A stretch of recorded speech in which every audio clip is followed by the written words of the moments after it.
தேவா கழுகு சிக்கன் கடைய வச்சுக்கிட்டு இருந்துச்சு. ராணி குருவி ஒரு நாள் தேவா கிட்ட சிக்கனை வாங்கலான்னு கடைக்கு வந்துச்சு.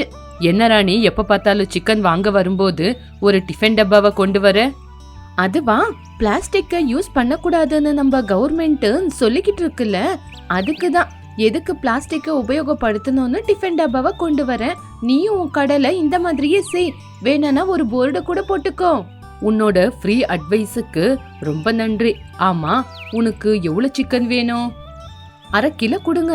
2 நாள்ல இருந்து பசங்க சிக்கன்னு உயிரை வாங்கிக்கிட்டு இருக்காங்க. பசங்க கிட்ட 2 நாளுக்கு ஒரு தடவை சிக்கனை சாப்பிடாதீங்க, ரொம்ப ஹீட் ஆயிடும்னா பசங்க யாருமே கேட்க மாட்டேங்கிறாங்க. அவரும் வேண்டான்னு தான் சொல்றாரு. எல்லாரும் உன்ன மாதிரியே யோசிச்சா அதுக்கப்புறம் நான் கடையை மூடிக்கிட்டு போக வேண்டியதுதான். என்னவோ பண்ணுங்க, முதல்ல எனக்கு 1/2 கிலோ சிக்கன் கொடுங்க. வீட்டாண்ட பசங்க சிக்கனுக்காக சண்டை போட்டுக்கிட்டு இருப்பாங்க. நான் சீக்கிரமா போகணும்.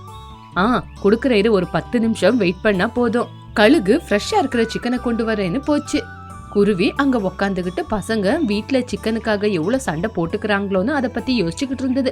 அதுக்குள்ள கழுகு வந்து சிக்கனை ஒரு டப்பால போட்டு குருவிக்கு நல்லபடியா பேக் பண்ணி கொடுத்து அனுப்பிச்சிச்சு. குருவி காசை கொடுத்துட்டு அங்கிருந்து கிளம்பி போயிடுச்சு. வீட்டுல பண்டு பிங்கி சிக்கனுக்காக காத்துக்கிட்டு இருந்தாங்க. நான் தான் சிக்கனை வாங்கிட்டு வந்துட்டு இருக்கேன்னு எதுக்காக இப்படி சண்டை போடுறீங்க? அப்போ பண்டு குருவி, பாத்தியா, அம்மா எனக்காக சிக்கனை வாங்கிட்டு வந்திருக்காங்க. நான் தான் ஜெயிச்சேன். இன்னைக்கு கூட லெக் பீஸ் எனக்கு தான். அப்போ பிங்கி குருவி கவலையோட, அம்மா உங்களுக்கு எப்பவுமே அண்ணனை தான் பிடிக்கும், என்ன உங்களுக்கு பிடிக்கவே பிடிக்காது. ஐயோ என் தங்கம், அப்படியெல்லாம் ஒண்ணு இல்லடா, நீ ஏன் அப்படி யோசிக்கிற? நான் காய்கறி வாங்க தான் போனேன். தேவா கழுகோட கடையை பார்த்த உடனே வாங்கிட்டு வந்தேன். உனக்கு ஒரு விஷயம் சொல்லட்டா? இப்ப பாருங்க, எனக்காக வாங்கிட்டு வந்த லெக் பீஸ அண்ணனே சாப்பிடுவான். நான் உனக்கு ஒரு குட் நியூஸ் சொல்லட்டா? சொல்லுங்க மம்மி.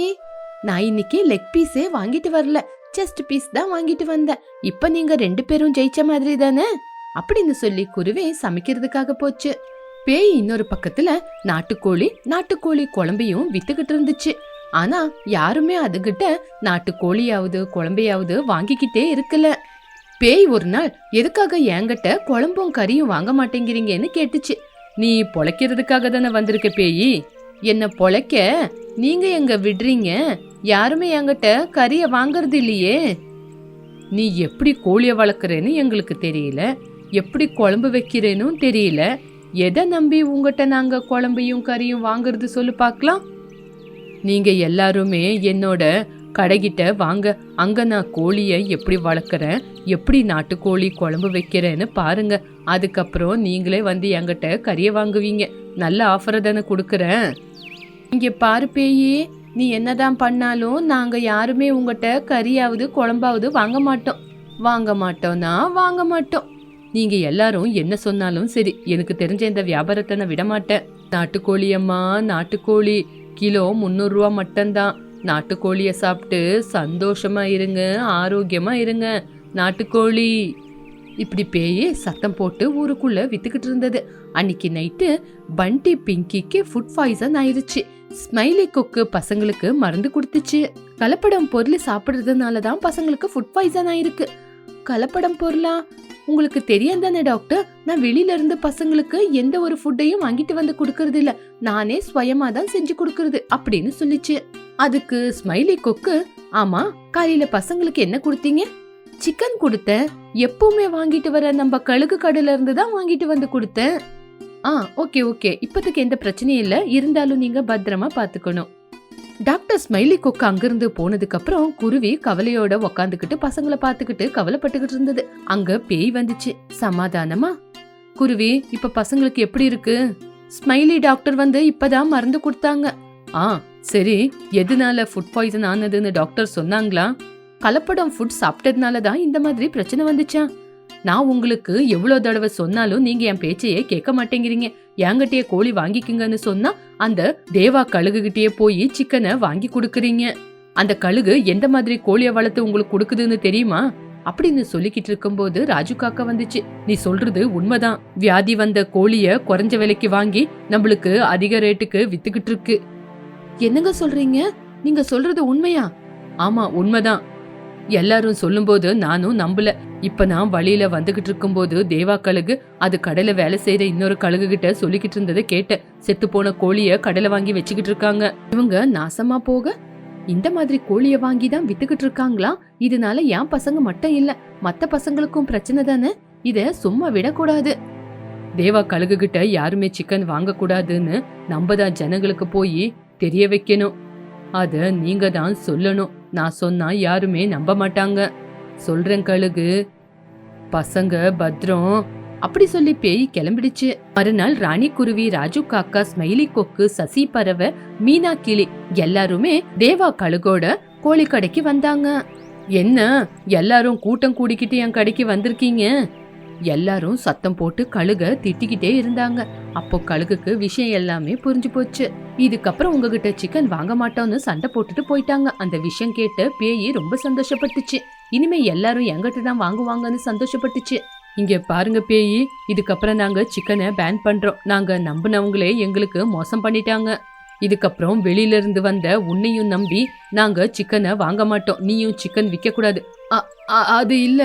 இங்க பாரு பேய், நாங்க சொல்றோம்ல, இங்க யாருமே சிக்கனை விற்க கூடாது. இதுக்கப்புறம் கறியை வித்தா மட்டும் நாங்க உன்னை சும்மா விடவே மாட்டோம். உஷாரா இருங்க அப்படின்னு ராஜு காக்காவும் எச்சரிச்சிச்சு. இதனால பேய் அந்த பக்கம் கழுகு யாருமே சிக்கன் கடை, சிக்கன் குழம்ப வைக்கிறத விட்டுட்டாங்க. இப்படி கொஞ்ச நாள் ஆனதுக்கு அப்புறம் பேய் நல்லா யோசிச்சு, ராஜு காக்கா சிக்கன் கடையை வைக்க கூடாதுன்னு எச்சரிக்கை கொடுத்திருக்கு. சரி, இதுக்கப்புறம் இந்த கோழியை என்ன பண்றது, நானே குழம்பு வச்சு சாப்பிடுறேன் அப்படின்னு பேய் நாட்டுக்கோழி குழம்பு வைக்க ஆரம்பிச்சிச்சு.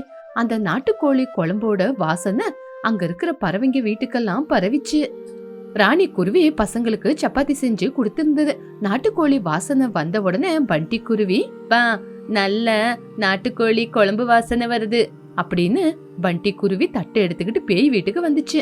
எனக்கு கூட போடுறீங்களா பேய் அப்படின்னு பண்டி குருவி கேட்டுக்கிட்டு இருக்கும் போது அது கூட பிங்கி குருவி, ராஜு காக்கா, ராணி குருவி எல்லாருமே தட்டு எடுத்துக்கிட்டு பேய் வீட்டுக்கு சாப்பிட வந்துட்டாங்க. என்ன ராஜு இதெல்லாம்? இதெல்லாம் நீ செய்யற நாட்டுக்கோழியோட மகிமை. நீ இவ்வளவு நல்லா குழம்பு வச்சுக்கிட்டு இருக்கும் போது எங்க வீட்டுல எப்படி நாங்க இருக்க முடியும்? அப்படி சொன்ன உடனே குருவியும் சந்தோஷப்பட்டுக்கிட்டு நாட்டுக்கோழி குழம்ப எல்லாருக்கும் போட்டு கொடுத்தது. அவங்களும் நல்லா இருக்கு நல்லா இருக்குன்னு சாப்பிட்டாங்க. காத்துல இந்த வாசம் எல்லா பறவைங்களோட வீட்டுக்கு போயிடுச்சு. இதனால கிளி, கொக்கு, பறவை எல்லாருமே மறுபடியும் பேய் வீட்டுக்கு தட்டை தூக்கிட்டு வந்தாங்க. எல்லாருக்கும் சாப்பாடை போட்டு கொடுத்துட்டு பேய் அவங்கள பார்த்து ரொம்பவே சந்தோஷப்பட்டுச்சு. இங்க பாரு பேய், நீ செஞ்சு கொடுத்த நாட்டுக்கோழி குழம்புல நாங்க எல்லாரும் நிம்மதியா சாப்பிட்டோம். இது ஒரு கோழியா 2 கோழியா? எதுக்கு கேக்குற ராஜு? சொல்லு பேய். 2 நாட்டுக்கோழி குழம்பு. அப்போ ராஜு காக்கா காசை எடுத்து பேய்க்கு கொடுத்துச்சு. அப்ப பேய் காசை பார்த்து சந்தோஷப்பட்டுக்கிட்டு, எனக்கு எதுக்காக காசு கொடுக்கறீங்க? இதுக்கப்புறம் எங்களுக்குள்ள நீயும் ஒருத்தி. நீ செஞ்ச நாட்டுக்கோழி குழம்பு ரொம்ப சூப்பரா இருந்துச்சு, அதனாலதான் காசை வாங்கிக்கோ. ரொம்ப தேங்க்ஸ் ராஜு. இங்க பாரு பேய், இனிமே எங்க வீட்டுல ஏதாவது ஃபங்க்ஷன் வந்தா நீ தான் நாட்டுக்கோழி குழம்பு செஞ்சு கொடுக்கணும். அது எவ்வளவு சின்ன ஃபங்க்ஷனா இருந்தாலும் நீ தான் எங்களுக்கு நாட்டுக்கோழி குழம்பு செஞ்சு கொடுக்கணும். அதுக்கு நாங்களும் காசை கொடுக்கறோம். அந்த காசுல நீ நல்லபடியா வாழலாம். ரொம்ப சந்தோஷம் ராஜு.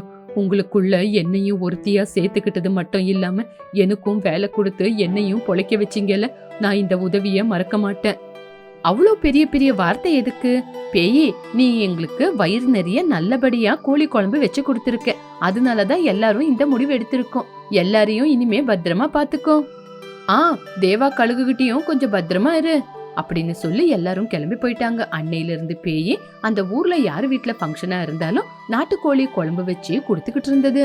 அந்த வர காசுல பேய் சந்தோஷமா எல்லாரு கூடயும் மரியாதையா இருந்துகிட்டு ரொம்ப நல்லா வாழ்ந்துகிட்டு இருந்தது.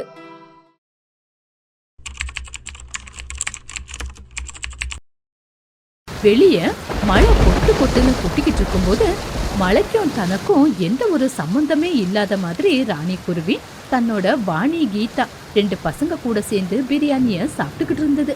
ஆனா காக்கா மட்டும் கவலையோட கொட்டுற மழைய பார்த்து கவலைப்பட்டுக்கிட்டே இருந்தது. இருக்கிறதுலயே இந்த தீனி பண்டாரும் குருவிய கல்யாணம் பண்ணதுதான் நான் செஞ்சதுலயே பெரிய மகாபாவம். நான் செஞ்ச பாவத்துக்கு அடுத்த ஜென்மம் இல்ல, இந்த ஜென்மத்திலேயே தண்டனைய அனுபவிக்கிறேன். கேட்ட மாதிரி அம்மா மாதிரியே 2 பொண்ணுங்களும் பிறந்திருக்காங்க. அந்த கடவுளே எனக்கு பார்த்து கொடுத்திருக்காரு அப்படின்னு கவலைப்பட்டுக்கிட்டு கொட்டுற மழைய பார்த்துக்கிட்டு இருந்தது காக்கா. எங்க பிரியாணி காலி ஆயிடுச்சு, சாப்பிட்றதுக்கு ஏதாவது வாங்கிட்டு வாங்க. இந்த கொற்ற மழையில நான் போய் என்னத்தை வாங்கிட்டு வந்து இன்னும் கொடுக்கணும். இந்த வீடு கட்டலாம் அப்படின்னு கொஞ்சம் பணத்தை சேர்த்து வச்சிருந்தேன். அதையும் நீ திங்கிறதுக்கே எல்லாமே செலவு பண்ணிட்ட. 1,00,000 காசும் போயிடுச்சு. இது எல்லாமே சாப்பிட்டு கூடவா பசங்களோட பசி தீரல? ஐயோ, அப்படியெல்லாம் கண்ணு வைக்காதீங்க, பசங்களுக்கு வயிறு வலிக்கும். என்னோட திருஷ்டி படுறதா இருந்தா பசங்க வயிறு வலியால எப்பவோ கஷ்டப்பட்டிருப்பாங்க. ஏங்க உங்களோட கவலை நான் உங்களுக்கு பொண்டாட்டிய அமைஞ்சதா இல்ல அதே மாதிரி தீங்கி திங்கிற பசங்க உங்களுக்கு பிறந்தாங்கன்னு கவலைப்படுறீங்களா? எல்லாம் ஒண்ணு இல்ல ராணி குருவி, எல்லாம் என்னோட தலையெழுத்து. சரி சரி, சீக்கிரமா கிளம்புங்க. பிரியாணி காலி ஆகுறதுக்கு முன்னாடி ஏதாவது சாப்பிட கொண்டு வாங்க. ராணி, ஒரு தடவை நம்ம வீட்டை பாரு. இப்ப எதுக்காகங்க வீட்டை பாருன்னு சொல்றீங்க? காதலிச்சு கல்யாணம் பண்ணும்போது வீட்டை பாருன்னு சொல்ல வேண்டியது தானே? நீ என்ன புரிஞ்சுக்கிட்டு வாழுவேன்னு நான் நினைச்சேன். ஆனா இப்படி சாப்பாடு சாப்பாடுன்னு என்னை வறுத்து சாப்பிடுவேன்னு நான் யோசிக்கல. இங்க பாருங்க, மழை இப்படியே பேஞ்சிக்கிட்டு இருந்தாலும் சரி, நம்ம வீடு தண்ணியில அடிச்சுக்கிட்டு போனாலும் சரி, நாங்க மட்டும் சாப்பிட்றத எந்த காரணத்தை கொண்டு நிறுத்த மாட்டோம். உங்க மேல கருணை காட்ட இப்ப எங்களுக்கு நேரமே இல்லை. சீக்கிரமா போங்க போங்க, சாப்பிட ஏதாவது கொண்டு வாங்க பார்க்கலாம். அப்பா சீக்கிரமா கிளம்புங்க, சீக்கிரமா போங்கப்பா. நீங்க எங்க இருந்து பிரியாணியை கொண்டு வருவீங்கன்னு தெரியாது. இந்த கொற்ற மழையில நாங்க மட்டும் சுட சுட பிரியாணிய வீட்டுக்குள்ள சாப்பிட்டுக்கிட்டே இருக்கணும். கியா சீன் ஹே அப்படின்னு சொல்லிக்கிட்டு குருவிங்க பிரியாணி லெக் பீஸை வச்சு சாப்பிட்டுக்கிட்டு இருந்தாங்க. புத்திசாலி பசங்களை பெத்து கொடு அப்படின்னா தீனி திங்கிற பசங்களை பெத்து கொடுத்துருக்கா. இப்போ இந்த கொற்ற மழையில இந்த பசங்களுக்கு நான் எங்க இருந்து தான் சாப்பாடு வாங்கிட்டு வந்து கொடுக்கறதுன்னே தெரியல. ஏங்க மனசுக்குள்ள யோசிச்சதெல்லாம் போதும், முதல்ல சாப்பிட கொண்டு வாங்க. எந்திருங்க, சீக்கிரமா கிளம்புங்க. அப்போ ராஜு காக்கா மழை வருதுன்னு கூட பார்க்காம அந்த கொற்ற மழையில ஸ்மைலி கொக்கோட வீட்டுக்கு நனைஞ்சுக்கிட்டே வந்தது. என்ன ராஜு இந்த கொற்ற மழையில வந்திருக்க? என்னோட தீனி திங்கிற பொண்டாட்டி பசங்களுக்காக வந்துதானே ஆகணும். பார்த்தா ரொம்ப கவலையா இருக்கு ராஜு. என்ன பார்த்தா கவலையாதான் இருக்கும். நான் சாப்பிட்டதுக்கு அப்புறம் வீட்டுல ஏதாவது மிச்சம் மீதி இருந்தா எடுத்துட்டு போலான்னு தானே வந்திருக்கேன், அப்படிதானே? ஆமா, இந்த விஷயம் தெரிஞ்சு கூட மறுபடியும் என்கிட்ட என்ன கேக்குற? சரி போ, நீ சாப்பிட்டுட்டு மிச்சம் மீதி ஏதாவது வச்சிருப்பல, அதை போட்டு கொண்டு வா. கல்யாணம் பண்ணிக்கலாம் அன்னைக்கு நான் சொன்னப்போ என் வார்த்தையை கேட்டிருக்கலாம்ல. குருவிய காதலிச்சு கல்யாணம் பண்ணிக்கிட்ட, என்ன மட்டும் கல்யாணம் பண்ணியிருந்தா நான் போய் மீன் பிடிச்சு கொண்டு வந்து சுட சுட ஃப்ரை பண்ணி கொடுத்துருப்பேன். நீங்க உட்காந்து சாப்பிட்டு இருக்கலாம்ல. ஆனா உங்களோட பேட் லக். ஐயோ போதோண்டி, என்ன படுத்தி எடுக்காத. வீட்டுல என்னோட பொண்டாட்டி என்னங்க பசிக்குது, என் பசங்க அப்பா பசிக்குதுன்னு என் உயிரை எடுக்கிறாங்க. நீயும் என் உயிரை எடுக்காதடி. உள்ள ஏதாவது இருந்தா சீக்கிரமா கொண்டு வா, அடுத்த ஜென்மத்துல உன்னையே கல்யாணம் பண்ணிக்கிறேன். ஆமா, இந்த ஜென்மத்திலேயே பண்ணிக்கலையா, அடுத்த ஜென்மத்திலேயே பண்ணிக்கவே. போடா, என்கிட்ட சாப்பிட எதுவுமே இல்ல. என்னோட தீனி பண்டாரம் பொண்டாட்டி பசங்களுக்கு நான் எதுக்கடா கொடுக்கணும்? இங்க பாருடி, தயவு செஞ்சு குடு. என்னதான் இருந்தாலும் நம்ப என்னடா ஃப்ரெண்ட்ஸ் தானே. என்னது உண்மையா? நம்ம ஃப்ரெண்ட்ஸா? என்கிட்ட சாப்பிட எதுவுமே இல்ல, நீ கிளம்பு. சாப்பிட ஏதாவது இருந்தா குடுன்னு சொன்னா கொடுக்க மாட்டேங்கிறல, உன் கதையை அப்புறம் பாத்துக்கிறேன். போடா. காக்கா அந்த கொற்ற மலையில அங்கிருந்து கிளம்பி வந்துக்கிட்டு மீனா குருவிகிட்ட, நான் என்னோட தீனி பண்டாரம் குடும்பத்துக்காக 1,00,000 கடத்த வாங்கியிருக்கேன். இப்போ மறுபடியும் போய் மீனா கிளிகிட்டே கேட்டா மீனா என்ன சொல்ல போறாளோ?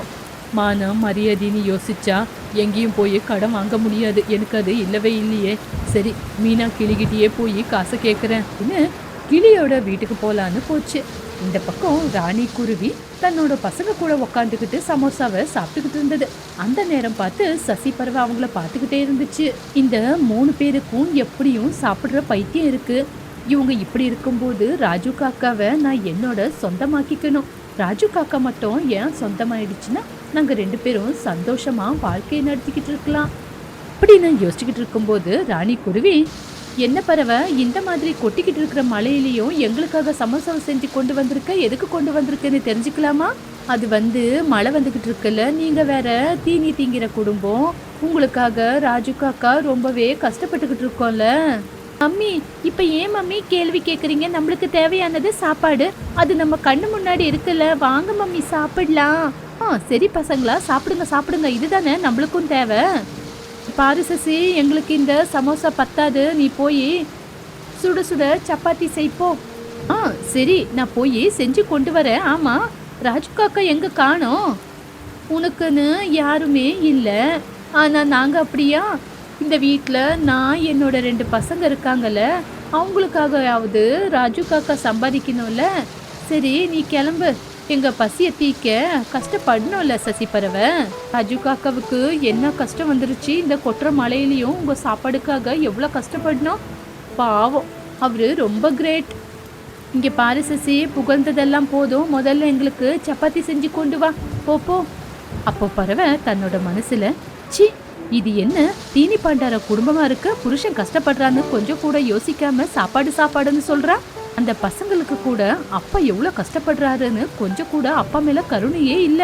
ஐயோ நான் என்ன பண்றது, இந்த ராஜு காக்காவை காதலிச்சேன், ராஜு காக்கா தான் வேணும்னு இன்னும் காத்துக்கிட்டு இருக்கேன். ஆனா ராஜு காக்கா அந்த தீனி பண்டாரத்தை தான் ஆசைப்பட்டாரு. எனக்கு செஞ்ச துரோகத்துக்கு ராஜு காக்காவை பார்த்தா கோவமா இருக்கு, ஆனா குடும்பத்துக்காக கஷ்டப்படுறத பார்த்தா கஷ்டமா இருக்கு.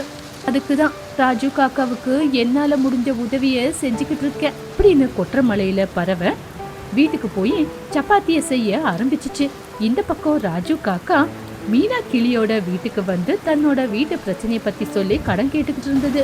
சசி பறவை சப்பாத்தி எல்லாம் செஞ்சு எடுத்துக்கிட்டு ராணி குருவியோட வீட்டுக்கு போலான்னு பார்க்கும்போது தண்ணியில ராணி குருவியோட வீடு அடிச்சுக்கிட்டு வர்றத பார்த்துச்சு. ஆனா வீட்டுக்குள்ள ராணி குருவி, வாணி, கீதா பறவை உள்ள உக்காந்துக்கிட்டு சமோசாவை சாப்பிட்டுக்கிட்டு இருந்தாங்க. சசி பறவை வெளியே மரத்து மேல உக்காந்துக்கிட்டு கத்திக்கிட்டு இருந்தது. ராஜு காக்கா எங்க இருக்கீங்க, சீக்கிரமா வாங்க, தண்ணியில உங்க வீடு அடிச்சுக்கிட்டு போகுது, வந்து காப்பாத்துங்க.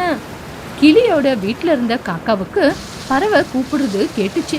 உடனே வீட்டுல இருந்து வெளியே வந்து பார்த்தா தன்னோட வீடு தண்ணியில அடிச்சுக்கிட்டு போறத பார்த்தது. டைமை வேஸ்ட் பண்ணாம ராஜு காக்கா வீட்டுக்குள்ள வந்து பார்த்துச்சு. வீட்டுக்குள்ள 3 பேரும் உக்காந்து சமோசா சாப்பிடுறத பார்த்து, ஐயோ சாப்பாடு பேய்ங்களா, வீடு தண்ணியில அடிச்சுக்கிட்டு போகுது, இது கூடவா உங்களுக்கு தெரியல, வாங்க சீக்கிரமா வெளியே போலாம்.